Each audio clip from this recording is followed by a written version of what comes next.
აფხაზეთის ავტონომიური რესპუბლიკის მთავრობის თავმჯდომარის მოვალეობის შემსრულებელი ვახტანგ ყოლბაია და მთავრობის წევრები აჭარის ავტონომიურ რესპუბლიკასა და სამეგრელოს რეგიონში იმყოფებოდნენ, სადაც აფხაზეთიდან დევნილ მოსახლეობასთან შეხვედრები გამართეს.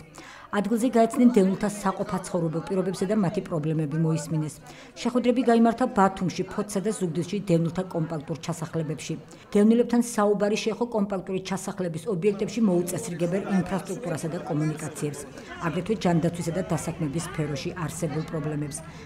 როგორც ვახტანგ ყოლბაიამ აღნიშნა, ბათუმში მცხოვრები დევნილების პრობლემების მოგვარებაში ერთობლივად არიან ჩართული ტოლით და განსახლების სამინისტრო, ბათუმის მერია და აფხაზეთის ავტონომიური რესპუბლიკის მთავრობა. ჩვენ და ქალაქ ბათუმის მერია ვცდილობთ ერთად რაღაც საკითხები გადავუწყვეტოთ, თუმცა ტოლთა განსახლების სამინისტრო აქტიურად არის ჩართული ამ პროცესში. ფოთში ახალ რაიონში დევნილთა პრობლემების გაცნობის შემდეგ ავტონომიური რესპუბლიკის მთავრობის ხელმძღვანელმა აღნიშნა, რომ ყველაზე დიდი პრობლემა აქ მცხოვრებლებისთვის მიწის საკუთრების დაკანონებაა, რომელზეც ერთობლივად უნდა იმუშაონ ავტონომიური რესპუბლიკის მთავრობამ, ცენტრალური ხელისუფლებისა და ადგილობრივი ხელისუფლების წარმომადგენლებმა.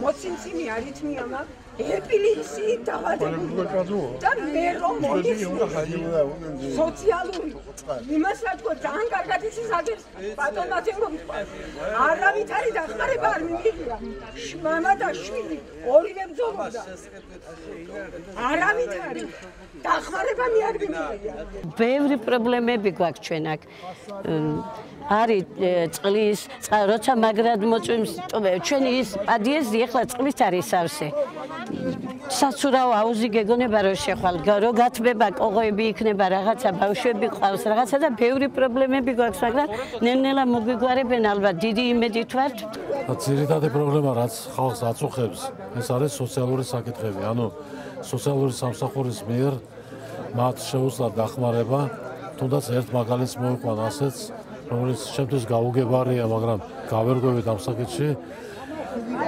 პიროვნებები ვისაც დაუშვათ მოვიდა დენის, გაზის, ან რამე სხვა კომუნალური გადასახადი და ვინც გადაიხადა ეს ფული, მათ უწყდება სოციალური დახმარება.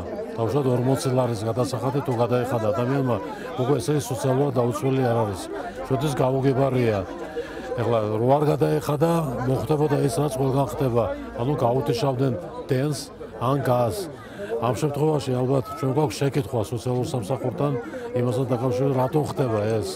რაბადო ჩვენ ვთხოვთ შესაბამის სამსახურებს ეს საკითხი განიხილონ, ჩვენ დავსვამთ ამ საკითხს, რა თქმა უნდა, ცენტრალური ხელისუფლების წინაშე და იმედი გვაქვს იმის, რომ შეისწავლენ ამ საკითხს და გადაიხადნენ ეს საკითხი. ვფიქრობთ, რომ უნდა მოხდეს ჩვენი შესაბამისი სტრუქტურების და ფედერალური სტრუქტურების ადგილობრივი მმართველობის ორგანოების ერთობლივი სტომა შეკრება ამ პრობლემების ინვენტარიზაცია და მათზე ერთობლივი მსჯელობა.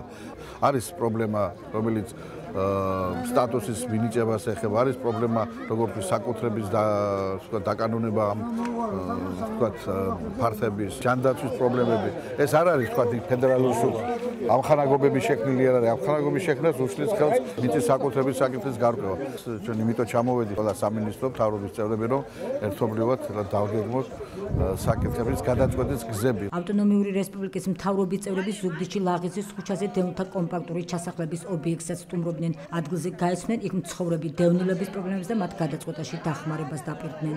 იყო წყლის პრობლემა, მაგრამ ქალაქის ხელმძღვანელობა, ტოლთა განსახლების სამინისტრო ყველაფერი გააკეთეს იმისათვის, რომ მეტნაკლებად ეს პრობლემა მოგვარებული ყოფილიყო. რა თქმა უნდა, დღემდე არის პრობლემა, გადაწყდა ყველა ოჯახს ექნება ინდივიდუალური ურიცხველი და ამით დალაგდება, ვთქვათ, იმ თვიდან მიწოდების და გადახდის პრობლემა. ჯანდაცვის მინისტრი ჩამოვიდა დღეს და ლოკალურად ბევრი საკითხები გადაწყვიტა, ისევე როგორც ჩვენი სოფლის მეურნეობის დეპარტამენტმა და სხვა დეპარტამენტებმა, რომლებიც არიან დღეს აქ ჩამოსულები.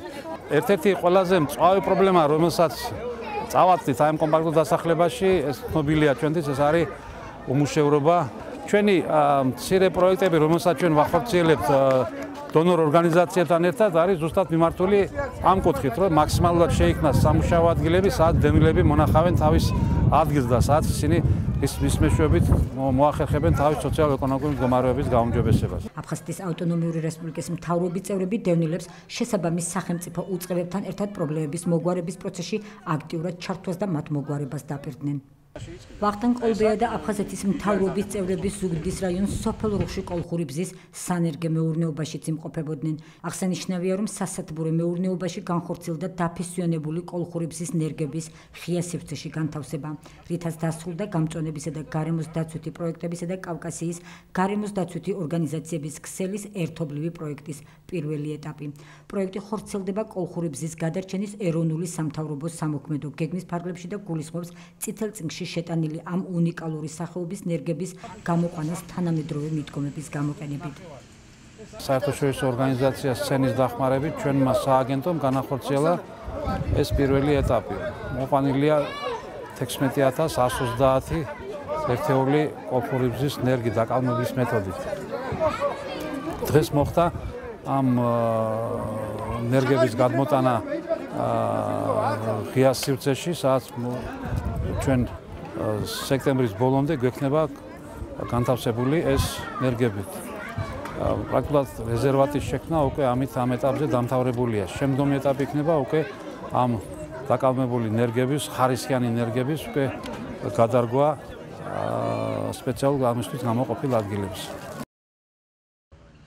აფხაზეთის ავტონომიური რესპუბლიკის მთავრობის ხელმძღვანელმა ვახტანგ ყოლბაიამ და მთავრობის წევრებმა ქუთაისში ბიზნეს ინკუბატორის ტერიტორიაზე განლაგებული და მოქმედი საწარმოები დაათვალიერეს. მთავრობის წევრები ქუთაისში ბიზნეს ინკუბატორსა და გამწვანებისა და გარემოს დაცვითი პროექტების სააგენტოს შორის თანამშრომლობის მემორანდუმის საზეიმო ხელმოწერას დაესწრნენ. მემორანდუმს ორგანიზაციების ხელმძღვანელებმა ალუ გამახარიამ და ჯუმბერ ბოიკომ მოაწერეს ხელი. შეთანხმება აფხაზეთიდან იძულებით გადაადგილებულ პირთა დასაქმების ხელშეწყობასა და მათი განსახლებისა და საქმიანობის ადგილებში ეკოლოგიური მდგომარეობის გაუმჯობესებას ითვალისწინებს.